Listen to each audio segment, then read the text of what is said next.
407 years ago, our fathers brought forth on this continent a new nation, conceived in liberty and dedicated to the proposition that all men are created equal. Now we are engaged in a great civil war, testing whether that nation, or any nation so conceived and so dedicated, can long endure. We are met on a great battlefield of that war. We have come to dedicate a portion of that field as a final resting place for those who here gave their lives that that nation might live. It is altogether fitting and proper that we should do this.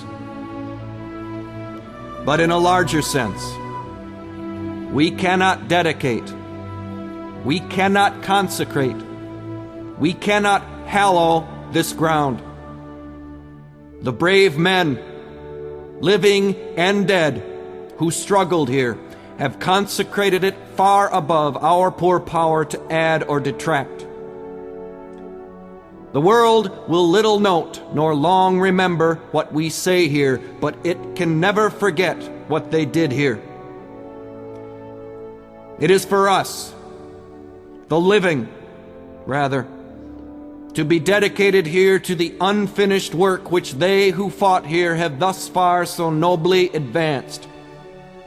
It is rather for us to be here, dedicated to the great task remaining before us, that from these honored dead we take increased devotion to that cause for which they gave the last full measure of devotion.